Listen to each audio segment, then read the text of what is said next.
समजवलं. म्हणजे मी खरंच तयार नव्हते या सगळ्यासाठी. पण त्याने पुरूला फोन तो एकदा विचारलं त्याला हवं तर म्हणून आम्ही हे सगळं केलं. हो सर, खरं आहे सर. सर, आपल्या बायकोशी एकनिष्ठ असणाऱ्या पुरुषांबद्दल मला प्रचंड आदर आहे सर. खरंच आदर आहे हो सर. म्हणजे तुमच्यासारख्यांचा पण डिवोर्स होणार असेल तर आमच्यासारख्यांची जमात वाढत जाईल. पुढच्या पिढीला कसं करणार आदर्श पुरुष म्हणजे?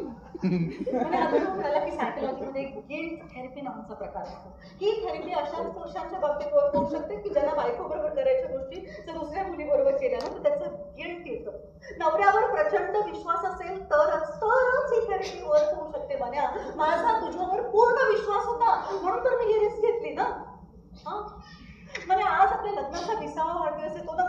मला खऱ्या अर्थानं साजरा करायचा होता. ज्या मनावर मी प्रेम केलंय त्या मुली आणि मनीचा लग्नाचा वाढदिवस मला साजरा करायचा होता. हो मला कळून गेली काही वर्ष आपण वेगळ्याच माणसांचा लग्नाचा वाढदिवस साजरा करत होतो. मला गेले वर्षभर मला एक भयंकर स्वप्न पडत आहे. आपल्या घरात आपल्यासारखं दिसणारं अजून एक जोडपं राहायला हवं. ते फक्त आपल्यापेक्षा तरुण दिसतं इतकंच आणि जे सतत आपल्यावर हसत असतं.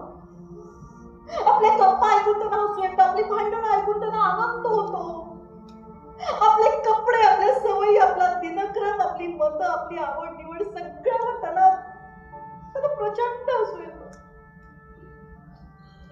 बेडरूम मध्ये गेल्यावर त्यांना भूत येतो. इतके जोरजोरात असतात ना की काठ्या बसतात माझ्या. मी किती जोरात कानावर हात दाबायचा प्रयत्न केला ना माझ्या तरी सुद्धा त्यांचा हसणं ऐकून मला या स्वप्नाचा अर्थ कळतो.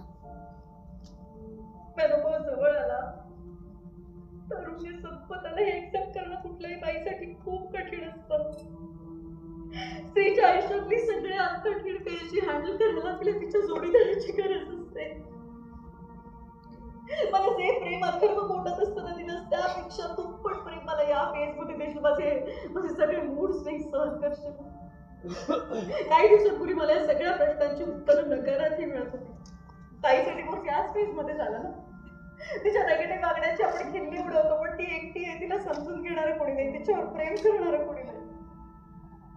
मला मिडलाईफ क्रायसिस कोणालाच चुकलं नाही. या फेज मध्ये एकतर नाती तुटतात किंवा ही फेज जर एकमेकांसोबत आनंदाने समजून घेतली ना तर ती आयुष्यभर टिकतात.